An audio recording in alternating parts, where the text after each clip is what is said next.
Hey, what's up everyone? Welcome back to my channel.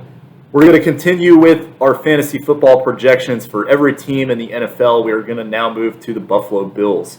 And I'm going to talk about their players, how they project, what I would do with them, and hopefully give you some advice to help you win your fantasy football league in this upcoming season. So once again, I do not have any guesses to the song that I started out with on this channel, so I reposted the same song again. It should be a pretty obvious hint what it is. I'm just going to leave you like that. Hint, hint. You might want to look at the name of my channel. You'll probably figure it out from there. But if you can guess the name of the song, then I will answer one of your fantasy football questions and give you a shout out on this channel for your support. So, yeah. And I'm going to be doing this with every NFL team this offseason. Over the summer, and then when it gets closer to draft, I'll give you some draft videos and things like that, help you get ready for fantasy football. And then during the season, I'll give some advice too on what to do week to week. So if you're interested in stuff like this, please check out my channel. I'm really excited to do this and to help you guys out in fantasy football this year. So without further ado, let's go to the Buffalo Bills. The Buffalo Bills are a very interesting fantasy team. They've got a lot of good players that are out there on their team that I think will be beneficial towards your fantasy football season. So let's start out with their schedule. And the biggest takeaway from their schedule, in my opinion, is that they have a very difficult start, but a very desirable playoff schedule. And what this means is that these are ideal buy low candidates after weeks 1, 2, and 3 that you can then capitalize on in a trade. Give yourself some good long-term value down the season. So I talked about the Arizona Cardinals, for example. I talked about how their schedule was very light. This is the opposite for the Buffalo Bills. So maybe if you've got a situation where Chase Edmonds has a breakout game and you're trying to flip him for a better player, such as say Stefan Diggs starts off poorly. If you package Chase Edmonds along with some other pieces, you might be able to get Stefan Diggs out of it. So just a hypothetical example, but keep that in mind because the Buffalo Bills start off with the Pittsburgh Steelers, which is a very good defense, the Miami Dolphins, which is another very good defense, and then the Washington Football Team, which is also a very good defense. These are arguably 3 of the top 5 defenses in the NFL, and they're playing them all the first 3 weeks. So that's a pretty difficult start for this Bills offense. So I would not be surprised at all if somebody like Stefan Diggs struggles early on with some of the assignments that he's going to be getting and things like that. Other players on the Bills. But then later on, as their schedule gets a lot easier, week 4 they get the Houston Texans, which is basically running the Civ defense every year, it seems like. Kansas City Chiefs, which that game's going to be a shootout. Tennessee Titans, again, another bad defense, and they got a bye. Miami's tough, but then they got Jacksonville, New York back-to-back. So it gets a lot easier for them. And then the playoffs is especially nice because they've got the Carolina Panthers in week 15, not a good defense.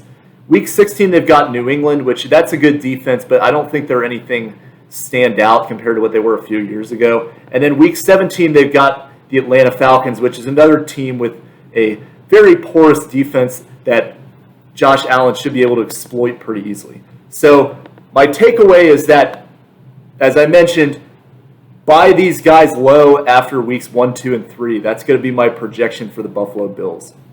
So let's move to their players now. We start with the quarterback position, and you obviously have to start with Josh Allen. He had an excellent fantasy football season last year. He was the number 2 overall quarterback with his total production, but he also provided it in a lot of aspects. He's not only a good passer of the football, but he also runs the ball especially well. And I've talked to you guys about my affinity for running quarterbacks.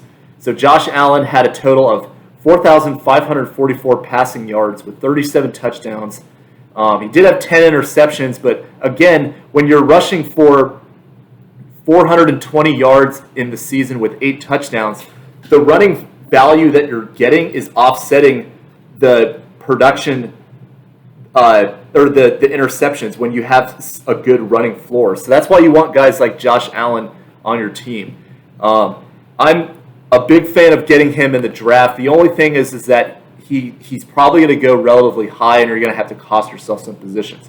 But if you're in a draft situation, for example, when you draft Stefan Diggs late first round, early second round, and then you're coming up on the fourth round, there's some quarterbacks going off the boards like Mahomes, some moron's going to take Aaron Rodgers probably up there, things like that, then I shouldn't say that actually, because Aaron Rodgers actually had the number one fantasy football stat line from last year. But I'll talk about Aaron Rodgers later in a later video, but it's another hype thing I'll kind of explain later on. But what I'm basically saying is that when quarterbacks are starting to go off the board and you have a tandem of Stefan Diggs already in your lineup, then I would definitely consider drafting Josh Allen in the top 4 rounds, for example, so you can get that stack of Stefan Diggs and Josh Allen, because that is a very dynamic duo that you want to have in fantasy football. But yeah, I really like Josh Allen, and you may be wondering to yourself, the last 3 quarterbacks I've talked about are all quarterbacks that I really like. How would I rank them in terms of their production? For reference, I'm talking about the Cardinals' Kyler Murray, Baltimore's Lamar Jackson, and Josh Allen of the Buffalo Bills, which are all good rushing quarterbacks. And personally, the way I would rank them right now is that number 1, Kyler Murray, number 2, Josh Allen, number 3, Lamar Jackson. And the primary factor that I rank these guys off of is relative draft prediction, where I think they will go. I think that guys like Lamar Jackson and Josh Allen have more name value because of their playoff production, things like that. Lamar Jackson's MVP candidacy. Kyler Murray I'm not saying he's not a guy who's slept on by any means, but I'm saying he's a guy that doesn't have the relative hype of those 2 players, and he might be obtained at a more reasonable value in fantasy football. So that's how I'm ranking these guys. I'm going to talk a lot about draft value as I go through these videos. If you notice a trend, if you watched a couple of these before, I do talk about that a lot. There's a lot of great points when it comes to drafting your team and getting guys with value. So definitely look into getting Josh Allen. I really like him in the fantasy football season. Next, we move to the running back positions on the Buffalo Bills. And this is another situation that is very murky at this time. So the Buffalo Bills running back, which I really liked going into last year, was Devin Singletary. I thought he was going to have a breakout season, really kind of hold his own as the lead back for a dynamic offense. But he really did not have a very productive season. He was the number 32 running back in PPR, so he's performing at about the level of, the last team in the NFL's running back. And if you look at the guys that are before him, a lot of the players that were before him are guys that had breakout games and didn't necessarily play the whole season, but still ranked ahead of Singletary, who did. So, and then in the standard, he was even worse. He was number 36 running back. So what this basically tells me is that he's not getting touchdowns, which makes sense because Josh Allen got a lot of rushing touchdowns. And he's not really getting receptions either, because Josh Allen is successful at getting the ball down the field to his receivers. So, in summary, he really did not make the most of his opportunities last year, and I don't really see that changing necessarily, because he's got some other guys behind him, like Zach Moss, who's a second-year running back. He didn't really get much of an opportunity with the Bills because of injuries and things to that nature that kept him out for part of the season. But Zach Moss I thought he performed better with the touches that he had than Devin Singletary did. He just had trouble getting his footing because of being his rookie year, probably having to do with a COVID-shortened offseason, things like that. So I personally, if you're going to take one of these 2 running backs, I would much rather take a flyer on Zach Moss later in the draft, because I think that what's going to happen is he's going to eventually take the starting position on this backfield. Other guys they brought in that are of interesting value to me are Matt Brieda. He's had some productive seasons in the past. He's getting a little old at this point, but still he's a guy to keep an eye on, and he could be a nice receiving change of pace back for them that could be worth snagging in later rounds of the draft or on waivers. I would definitely consider doing that if I was in your situation. And then they've got some other interesting guys like Antonio Williams, who He's a young guy who had some opportunities last year, didn't necessarily make the most of it. But if, say, Zach Moss stays injured, then this is going to be a huge void that needs a running back to fill it. Antonio Williams might be the guy to step up in the case of injuries or backups. But I'm not by any means saying that you should draft him, but he's a guy to keep an eye on. Wide receivers. So Buffalo Bills have a lot of good receivers next year, a lot of names that I'm going to talk you through. So Stefan Diggs, number 2 wide receiver in PPR last year. You definitely want to try to get this guy because, as I talked about in my first video, 7 strategies to win your fantasy football league. Go back and check it out if you're interested. You want to find guys that are the focal point of your offense. And Stefan Diggs is arguably one of the biggest focal points of an offense in the National Football League. Josh Allen loves throwing to him. They've got a great chemistry with each other. There were multiple games last year where he had numerous 10 reception games plus with 2+ touchdowns and 100 yards. He's going to fill the stat sheet for you, and he's going to continue to get targets and opportunities from Josh Allen. You definitely want to try to pick up Stefan Diggs, and I think you're going to get him at a pretty reasonable price in the draft. I really do not see him going higher than top. I don't see him cracking the top 10. I think he's going to be available as a late first round, early second round pick, and that is great value for you because he's just going to continue to get fed by Josh Allen throughout the season. Another name in their wide receiver tandem that I do not like is Emmanuel Sanders, and this again goes back to another discussion in my 7 strategies videos about veterans that have passed their prime are generally not worth taking over younger guys with potential. And Emmanuel Sanders is the definition of that. He's definitely past his prime. I believe he's in his late 30s now. I have to double check exactly. He's 34. Not late 30s, but like mid 30s. But that's still pretty old for a wide receiver. He's definitely getting up there in age. And he really was not that productive with New Orleans last year when he had opportunity when Michael Thomas went down. So I personally do not think that he's going to really be of much value at all to the Buffalo Bills. He's going to catch some passes here and there, but I don't think he's going to have a breakout season. So the relative hype that he's going to get taken in the draft is not going to be worth his draft value, in my opinion, so I would stay away from him in the fantasy football draft. A guy that I do like is Cole Beasley. Cole Beasley, especially if you're in a PPR league, is a great asset to have for cheap value in fantasy football drafts. So Cole Beasley last year, he was the number 25 wide receiver in PPR. He really turned into a great possession receiver for the Buffalo Bills down the stretch as a slot guy that Josh Allen can rely upon as a secondary option. I think that trend will continue next year. Cole Beasley, keep in mind, he's getting a little up there as well in age. He's 32, but he's not showing signs of slowing down. He had his most productive season last year as a member of the Bills. I think he will be a great value for you in PPR, and he's going to be available in late rounds at a reasonable price, I think. So definitely consider taking Cole Beasley. Other guys to keep an eye on, Gabriel Davis is a young receiver who started to kind of step into his own last year as a third option for the Buffalo Bills.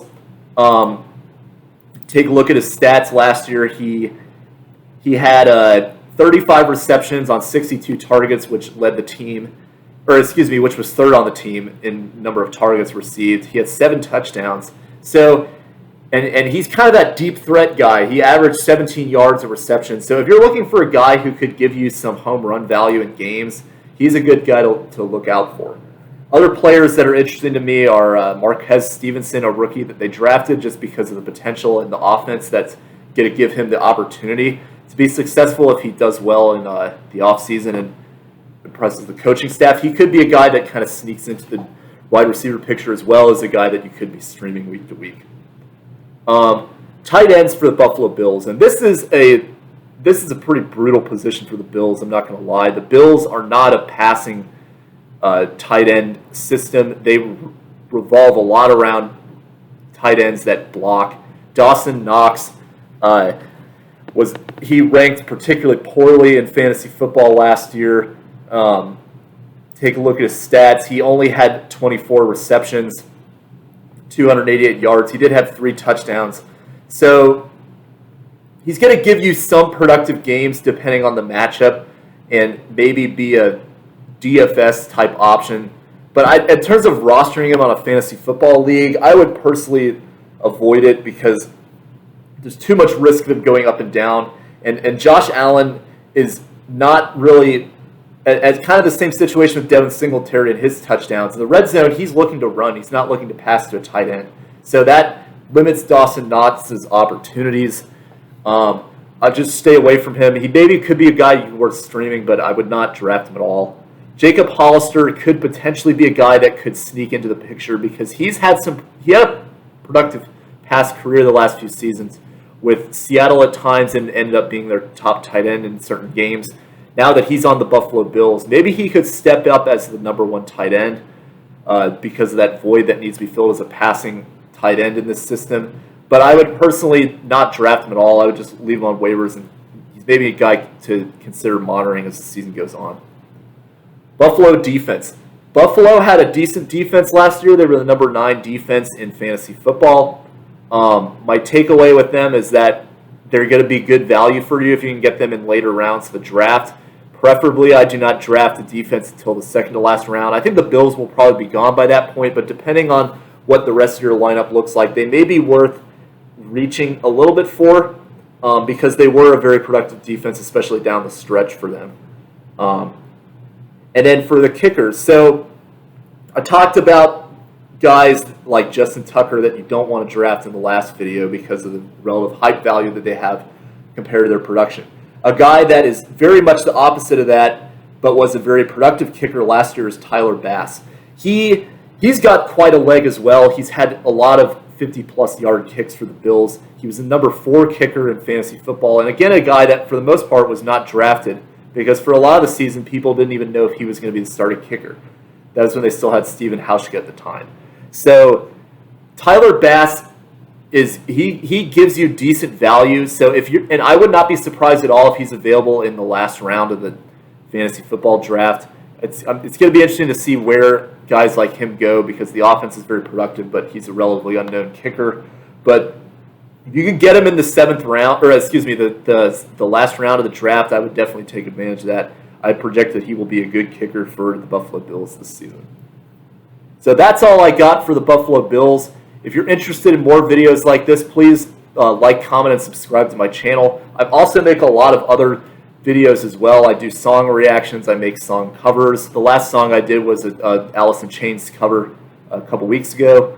I also talk about the NBA and stuff like that too. So if you're interested in the wide variety of stuff, please check out my channel. And if you're interested in fantasy football, the next team I'm doing is the Carolina Panthers. I'm going in alphabetical order through all of the NFL teams this summer. So thank you for watching, and I'll see you guys next time. Bye.